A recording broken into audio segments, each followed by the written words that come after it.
There are many Muslims who say that the Quran is meant to be read with understanding only by the alims, only by the scholars. A layman Muslim should not try to understand the Quran. The Quran is meant to be read with understanding only by the alims, only by the scholars. I started my talk by quoting a verse of the Quran, which is also recited by the Qari in the beginning of the program, which occurs in Surah Qamar, chapter number 54, no less than 4 times. Surah Qamar, chapter 54, verse number 17, verse number 22, verse number 32, and verse number 40. وَلَقَدْ يَسَّرْنَا الْقُرْآنَ لِلذِّكْرِ فَهَلْ مِن مُدَّكِرٍ. We have made the Quran easy for you to understand and memorize. Then which of you shall not receive admonition? Allah subhanahu wa ta'ala, our creator, says that we have made the Quran easy for you to understand. Then which of you shall not receive admonition? Allah says in the Quran in several places, in several verses, including Surah Baqarah, chapter number 2, verse number 242. لَعَلَّكُمْ تَعْقِلُونَ, so that they will understand.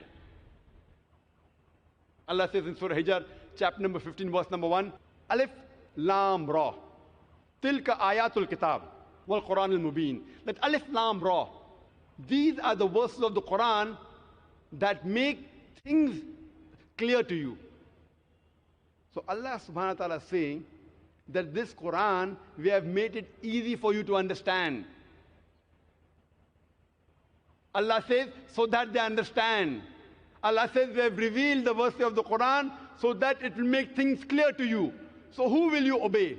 Who will you follow? Those Muslims who say that the Quran was only meant for the scholars to understand it, or should we follow the guidance of the Creator, Allah subhanahu wa ta'ala, that it was made easy for the human beings to understand? If you don't understand certain things, Allah says in the Quran, in Surah Nahl, chapter number 16, verse 43, and Surah Anbiya, chapter number 21, verse number 7, Allah says that if you do not know, ask the person who possesses the message. Ask the person who possesses the knowledge. That if you do not know anything, if you do not possess the message, ask the person who's knowledgeable. For example, if the Quran speaks about science, who will you go and ask? Will you ask the cobbler? Will you ask the barber? You will ask a scientist, because a scientist is an expert in the field of science. A scientist is an alim in the field of science. Similarly, if the Quran speaks about medicine, who will you ask? But naturally, you'll ask a doctor, because a doctor is an alim, he's an expert in the field of medicine. Similarly, if you want to know something about Nuzul al-Quran, who will you ask? You'll ask an alim who has gone to Darul Ulum, maybe for 7 years, for 10 years, a person who's expert about the Nuzul al-Quran. So depending upon what field you want to know, you have to ask an expert in that field. So the Quran says that while reading the Quran, if you have certain problems, you can surely very well ask a person who's an expert in that field. And that reminds me of the example of Prophet Qur'an. There were a group of Arabs who followed the advice given in the Quran in Surah Nahl, chapter 16, verse 43, and Surah Anbiya, chapter number 21, verse number 7, which says, فَاسْأَلُوا أَهْلَ الذِّكْرِ إِن كُنْتُمْ لَا تَعْلَمُونَ. If you don't know, ask the person who possesses the knowledge. So these group of Arabs, they collected all the material in the Quran and the Hadith which speaks about embryology, and they presented it to Professor Dr. Keith Moore, who at that time, in the early 80s, 1980s, he was one of the persons who was the authority in the field of embryology. And he was the head of the Department of Anatomy in the University of Toronto. So they presented the translation of the various verses of the Quran to Professor Keith Moore, and they asked him that what are your comments? So after going through the translation of the various verses of the Quran and the Hadith, he said that most of the information given in the Qur'an is in perfect conformity with modern embryology. But there are a few verses which I cannot say that they are correct. Neither can I say they are wrong because I myself do not know about it. And two such verses were the first two verses of the Quran to be revealed from Surah Iqra, Surah Alaq, chapter number 96, verse number 1 and 2, which says, Iqra bismi rabbikal ladzi khalaq, khalaqal insana min alaq. Read, recite, and proclaim in the name of thy Lord who created the human beings from something which clings, a leech-like substance. The Arabic word alaq means something which clings. It even means a congealed clot of blood. It also means a leech-like substance. So Professor Keith Moore said, I do not know whether the embryo in the initial stages looks like a leech or not. So he went in his laboratory and under a very powerful microscope, he observed the early stages of looks like a leech or not. So he went in his laboratory and under a very powerful microscope, he observed the early stages of the embryo and compared it with a photograph of a leech. And he was astonished at the striking resemblance. And later on, when about 80 questions were asked to him, he said, at that time, in the early 1980s, that if you would have asked these questions to me 30 years ago, I would not be able to answer more than 50% because embryology is a new branch of medicine which has developed. And he is the author of a very famous book, The Developing Human. And whatever additional material he acquired from the Quran Hadith, he incorporated it in his third edition, The Developing Human Being, and he got an award for the best medical book written by a single author in that year. And when I was in a medical college in the 1980s, in the first year of medicine, in the subject of embryology, if we wanted to score high marks, we used to refer to The Developing Human, the book written by Professor Dr. Keith Moore. If we wanted just passing marks, we used to refer to the book written by Dr. Inderbir Singh. Just pass. If we want to score high marks, then we used to read the book Developing Human by Professor Keith Moore. And this book, later on, was translated into several languages of the world. And Professor Keith Moore said, I have got no objection in agreeing that this Quran, it has to be the word of the Creator Almighty God. And Prophet Muhammad, peace be upon him, he has to be the messenger of this God Almighty. Whenever we purchase an equipment, along with the equipment, we get an instruction manual. For example, when we purchase a DVD player, we get an instruction manual which tells us how the DVD player should be operated. If you want to play the DVD, put the disc and press the play button. If you want to skip, press the skip button. If you want to stop, press the stop button.